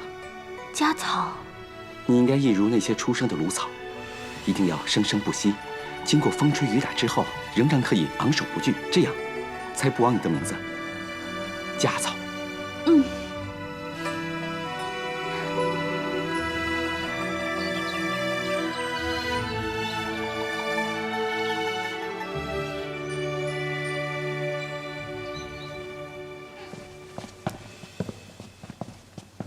参见公主。勿需多礼。知道你姐姐有了身孕，我很高兴，本想着亲自去探望她，但最近君侯忙于四处找建功的良木，很多封地的事情要我接手代办，所以一直没有闲暇。公主有心了，我姐弟二人一直承蒙公主关照，感激不尽。目下一切顺利，公主不用劳心。顺利就好。你入府，莫非有事找君侯？是，朝廷已经把建章宫的征地款批下来了，我来特意告诉君侯。思和，去请君侯出来。诺。征地的事情都解决好了吗？难道有困难吗？恐怕黄金万两，也难以让村民满意，交出土地。为何会这样？这些村民竟然如此贪心。公主误会了，并不是村民贪心，而是他们不愿破土迁坟，惊扰先人，为的是孝道。可君侯，他不是这么跟我说的。君侯一直以为，力之所在，万事可成。既然你并不认同他，那你有什么办法可以解决困难？卫青不才，并没有什么良方，只是卫青从公主那里借过一本书《孙子兵法》，其中有言：上兵伐谋，知其所需，谋事方能顺利。既然村民们为的是孝，我们能不能想个办法，让他们得以尽孝？这什么意思啊？你们想怎么样？这钱币都抬来了，还不满意吗？我们要的不是这些。对呀，我们不要这些钱，不要这些，我们要的不是这些。卫青，要是村民像上次那么蛮横，你就即刻护着我走，明白吗？诺。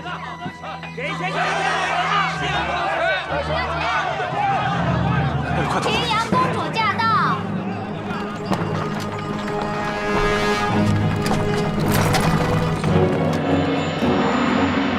公主来了。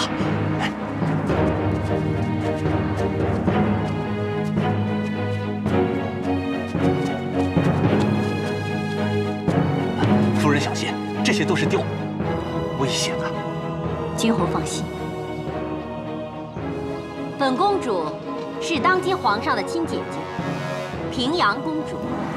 平阳公主万福！都起来吧。我今日来有2件事。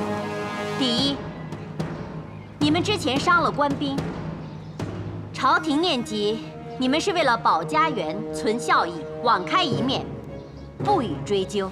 谢公主开恩。第二，人有恒言，皆曰天下国家，天下之本在国，国之本在家，家之本在身。人人为国出力，以扬家声，以立功名，本为好事。你们何以明顽反抗？这岂不是有违忠孝之道吗？公主，迁坟破土，恐先祖不宁，只怕忠孝难以两全呐。无故迁坟，当然是大忌。但如今皇上欲建宫室，这关乎我大汉国威的社稷大事，功在千秋。你等为国出力，于朝廷有功，光宗耀祖。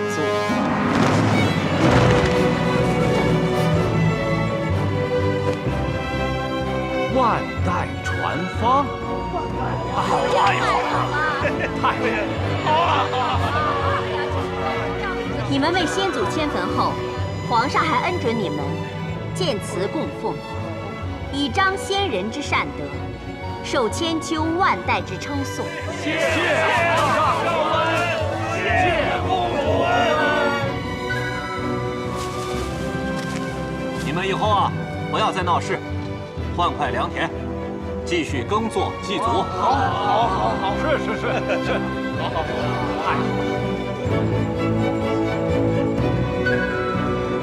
就这样，村民们都被公主说服了。君侯的几箱钱币，也不及公主的一块牌额啊。平阳公主才智过人，令人敬佩。卫青，你以后不用再为建章宫征地一事担忧了。是啊，虽然今天公主不在，但是我建议，待会儿一定要为公主喝一杯，遥敬公主。这杯该喝。自从上次你被村民打得遍体鳞伤，子夫就一直提心吊胆的，身怀龙翼也寝食难安，生怕你再出什么乱子。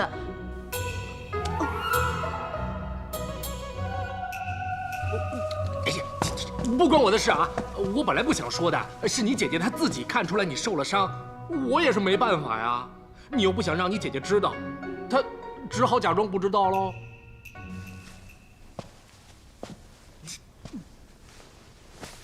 姐姐，我没事。人的情分总有轻重，亲情也如是。子父与卫青从小感情就特别深厚。那是因为卫青出事以后，母亲在外做事，兄姐们又要下田，卫青从小是我带大的。卫青，你姐姐对你的关爱之情，不是其他姐弟能比的。以后不论发生什么事，都不要瞒她。要好好照顾自己，别让你姐姐担心。姐姐，我答应你，我以后一定会事事留神的，我会好好保护自己，不会让你再忧心。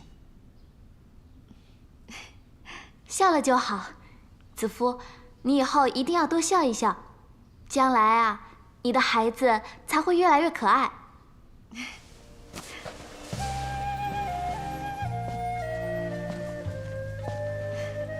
以后生个小公主，也要像沈家这么会哄人。呸！怎么会是公主？一定是位皇子，像皇上一样英明神武的。还要啊，像劲草一样，不管遇到什么事情，都能昂首挺胸，生生不息。也要像他舅父一样，勇猛上进，待人以诚啊。如果还能像段大哥一样，武功非凡，忠义双全，就更好了。哎，还要像我这样啊，厨艺一流，口才了得。你有什么口才？只是耍嘴皮子的功夫罢了。少在这儿胡说八道的，拿菜去。哎，喂，走。你这。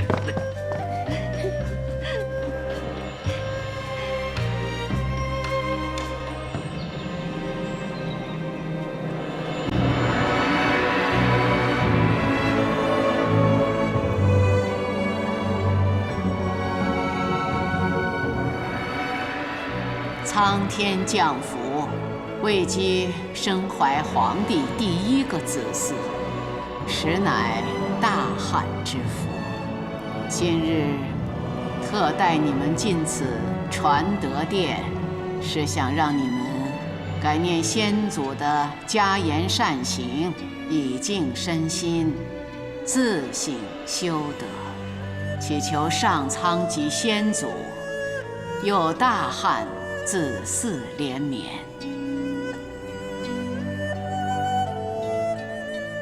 魏姬，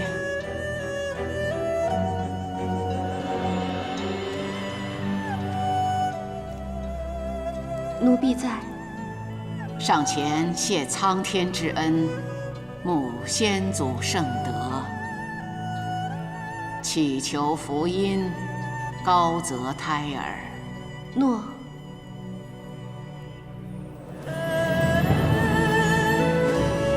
魏姬在这传德殿中，能承袭先祖苍天，还有众妃的福气，这可是你的大幸。卫子夫，谢皇天，谢大汉先祖。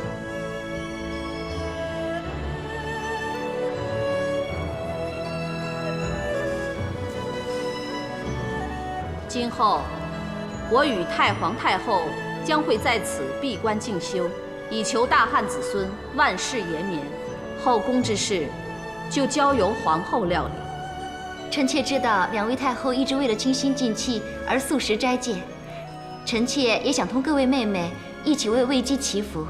好，皇后和众妃都做得好，将来上天恩泽后宫，降德皇子，你们都有功。谢太皇太后。魏姬啊，你就安心养胎，为大汉生个聪明健康的皇子。诺。皇后贤惠有加，由你来守护皇嗣，哀家也放心了。众妃在这段日子里也要静心静气，以谢天恩。谨遵太皇太后叮嘱。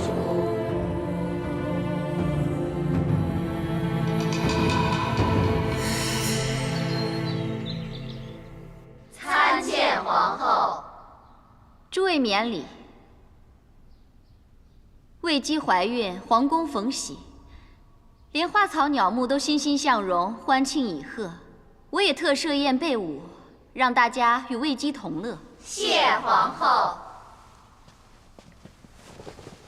魏姬到。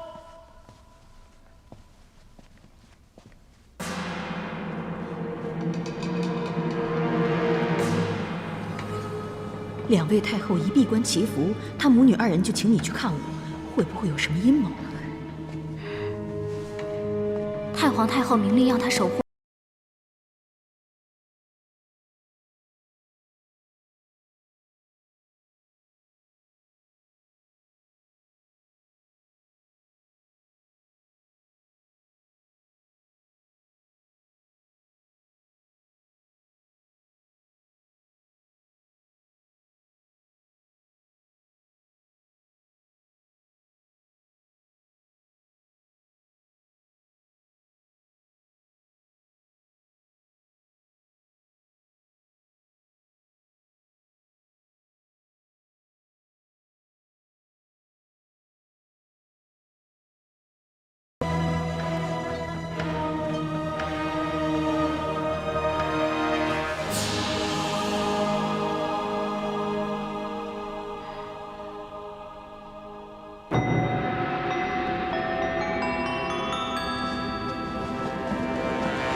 饮了此杯。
妹妹，这个表演特别有意思。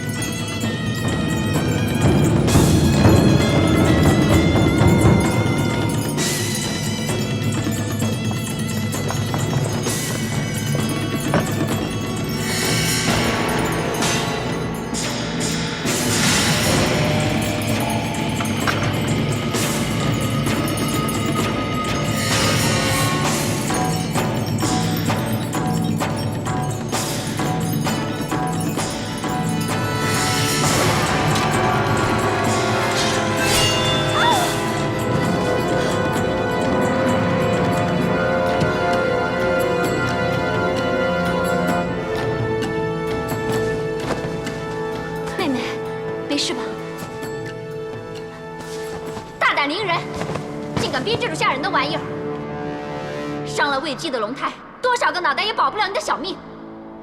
皇后恕罪。皇后，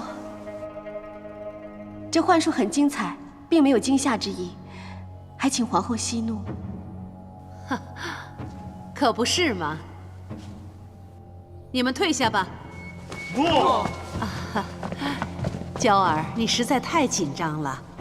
今日所有的演出都是为了魏姬高兴，又怎会有谋害之意呢？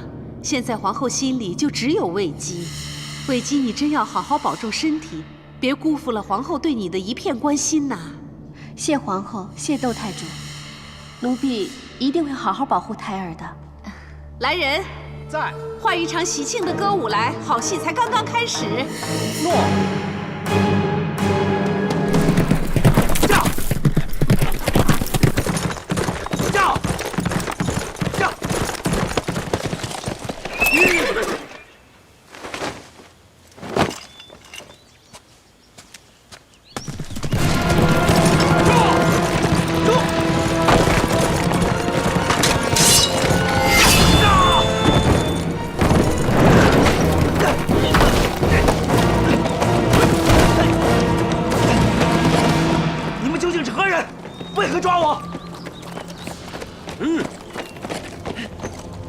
你们究竟是干什么的？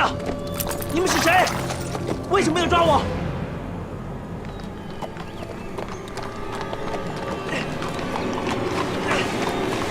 你们究竟是谁？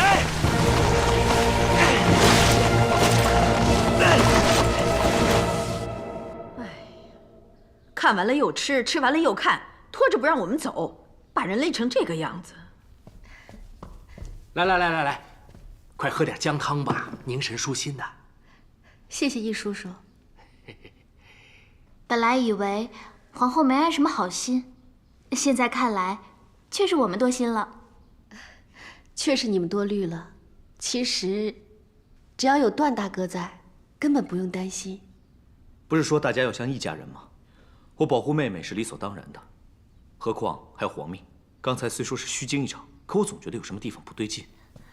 启禀魏姬，平阳侯派人来问魏大人可在殿中。君侯为何如此疑问？魏大人今天本该带千户名册去建章宫与君侯议事，可天色已晚，魏大人却仍未露面。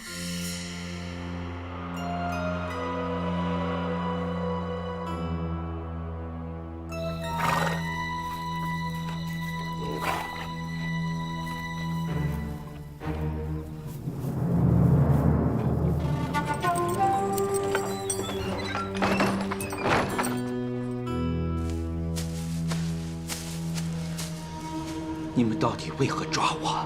你们这群狗官，为了收地，打伤我们好多村民，我们是来报仇的。你们才不是村民呢，他们可没有你们的身手，也没有你们那些好马。说吧，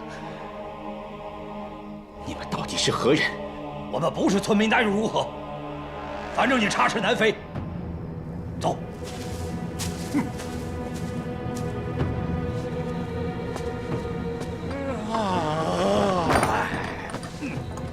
大哥，不是命我们假扮村民吗？现在被他识破了，这可怎么办？人既然在我们手上，接下来听命就是了。走。今天真是要好好庆祝。御医说，那卫姬一夜未睡，干坐着等消息，还染上了风寒。这也难怪，他天天摆出一副最重亲情的样子。如今他最疼爱的弟弟出事了，他还睡得着？他还去告诉太皇太后，以为这样就能保他母子平安。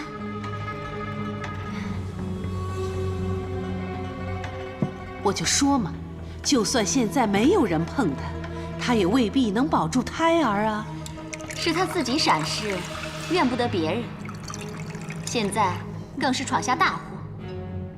那卫青不是为了收地，与人结怨吗？哼，就算他有所怀疑，他能有什么办法？也不能信口胡言，无凭无据地推在我们身上吧？对，卫青出事之时，我们可是两耳不闻窗外事，一心陪卫姬看歌舞的。我为维护卫姬都失态呢。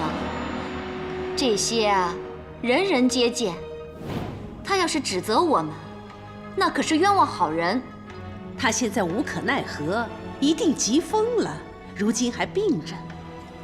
好，我就借着这个卫青，好好折磨一下这个小贱人。如何折磨？哼，今天割耳朵，明天砍下他的手，逐个扔到卫姬面前，看他还保得住胎。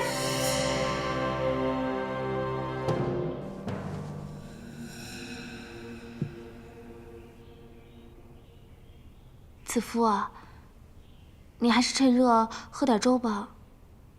我把山楂磨碎了放进去，更是酸甜可口。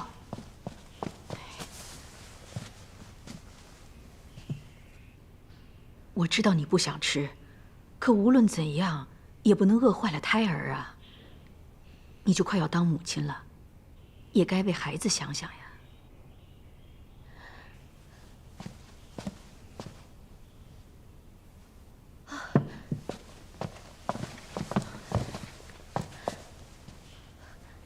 找到了吗？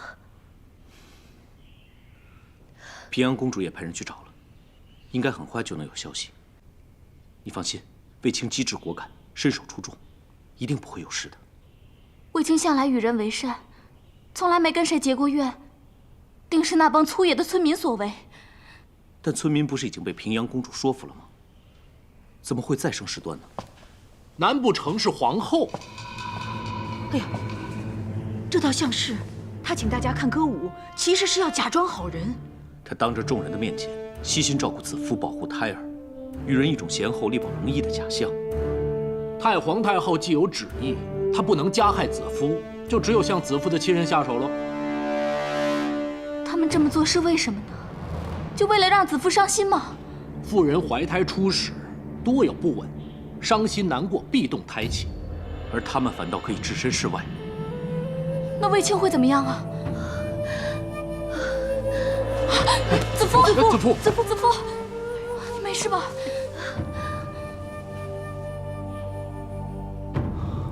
段大哥，卫青在我心里比我自己还重要。你不用说了，卫青的事就是我的事，我一定会把他找回来的。段大哥，就怕我这一去，你的安危。段大哥放心，有易叔叔在。好，我现在就去。子夫，你放心，就算我拼了命，也要让卫青安全回来。不，卫青要回来，段大哥也要回来。子夫在此设席以待，与段大哥和卫青围炉夜话。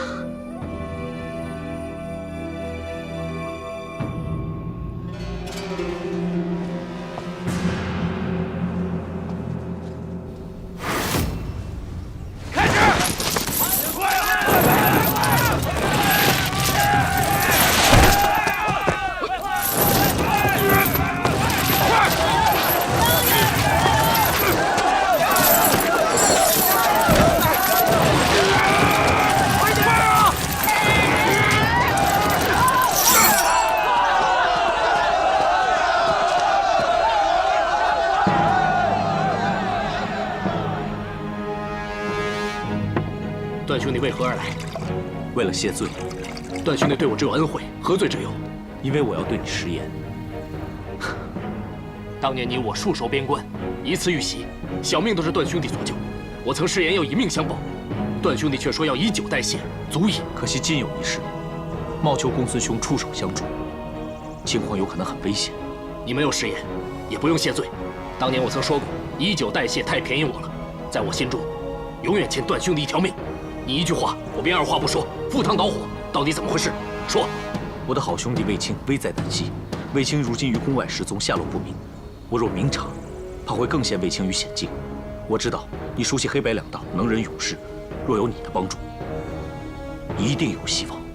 放心，段兄弟的兄弟就是我的兄弟，我马上动身。谢公孙兄。大哥，你们找我过来，不也不过就是为了求财吗？要不这样，他们给你多少酬金，你把我放了，我给你双倍。你不就是个小卒子吗？你付得起双倍的价钱吗？是，我就是一个小卒。你说谁愿意花钱买我的贱命呢？哎，究竟是谁啊？我怎么知道那么多？反正受人钱财，一声令下，你是生是死，与我何干？哎，老二回来没有？还没有。这老二怎么搞的？弄点粮食走这么久，一整天连人影都不见了，饿死人了！哼！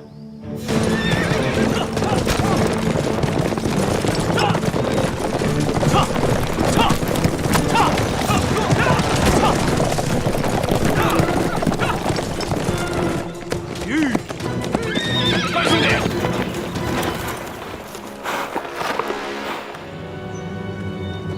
从找到破网到拾回千户名册，我们已经走得很远了。相信卫青与我们很接近。林正，烦你回去告诉公主，请公主再多派些人来帮忙搜索。诺。我们分头找。好，我去那边。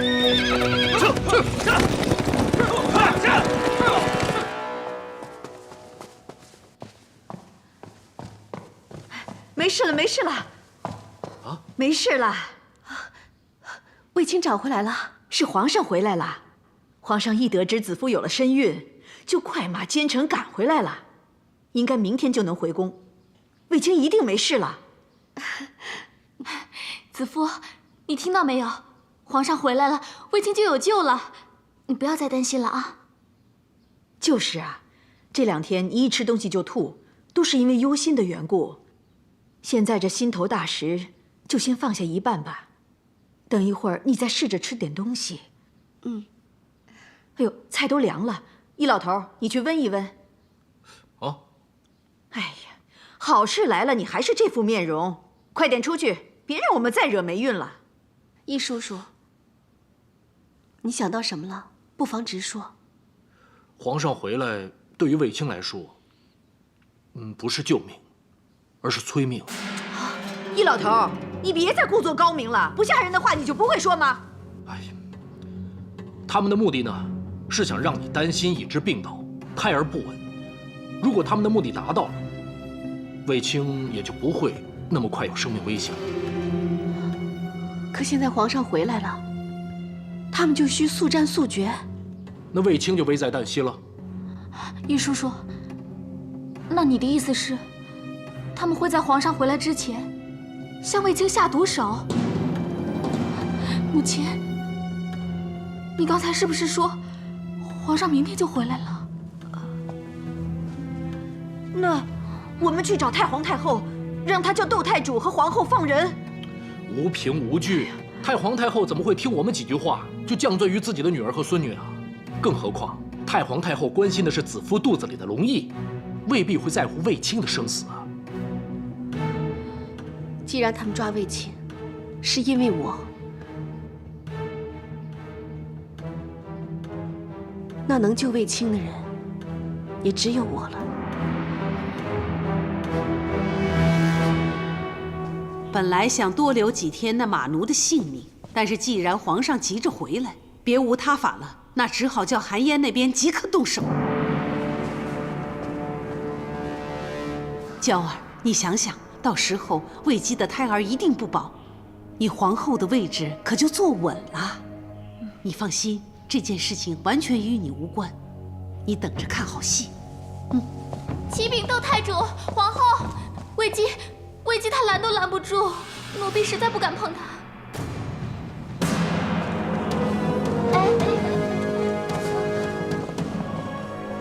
见过皇后，窦太主。卫姬，你有孕在身，不必多礼。不是说过了，这阵子不用你向皇后请安吗？你应该在兰陵殿好好休息。奴婢在兰陵殿，食不能厌，夜不能寐。想起皇后为我精心设宴备舞，关怀备至，又想起皇后曾经答应太皇太后会保护我跟腹中胎儿，遂来此向皇后求助。卫姬，你是否身体不适啊？那更应该回去，我们传御医去照顾你。春林，快去传。只怕御医来了也于事无补。既然连御医都无能为力，我们又能帮上什么忙？相信皇后早已听闻奴婢的弟弟卫青失踪，奴婢正因此寝食难安，更担心忧虑过度会伤及腹中胎儿。卫姬，你究竟想怎么样？皇后乃一国之母，窦太主是太皇太后的亲女，皇上的姑母，位尊权大。奴婢只求皇后、窦太主帮我找回弟弟。哎，兄弟，吃饭了。哎呦，好好，吃饭了，吃饭。哎，大哥，吃饭。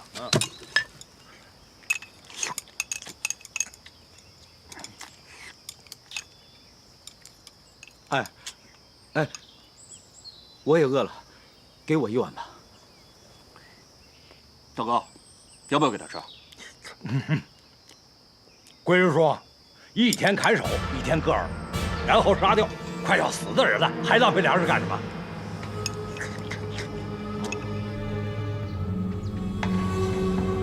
快去。皇后的亲兵守卫，与我可调动的人马，都已经在帮你寻找弟弟了。你先回去，有消息我马上派人通知你。只怕收到的也是死讯吧？哼，这倒未必。卫姬，你向来心善，不是说天佑善人吗？你弟弟是不会有事的。窦太主既知天佑善人，何不行善救人，以得天意？我现在不就是在替你尽力吗？我虽想行善，但生死有命。你已经尽了心，我也尽了力，其他的事就要看你弟弟自己的命啦。只怕我弟弟的命就在歹徒手上，等着另一条性命去换呢。他若真的被歹徒所抓，我们身处深宫，除了派兵去寻找，也是爱莫能助呀。就是，看你气虚体弱的样子，你还是回去等消息吧，免得伤了自己，又伤了龙胎。如果卫青有事，我也不会独活。皇上明天回来，问我为何在交房殿出事，顺藤摸瓜，一定会找到幕后凶手。凶手又不在交房殿，你这般赖着不走，难道是想嫁祸于我们？奴婢不敢，只是现在最有可能找到卫青的，正是皇后和窦太主。奴婢在这里等，也觉得安心。可是我不安心啊！你语中有话，不是想嫁祸又是什么？我堂堂皇后，岂容你在这里撒野？我以皇后之尊命令你出去！我就在这儿等弟弟回来。弟弟若不回来，我就跟我腹中的孩子一起死在这交房殿。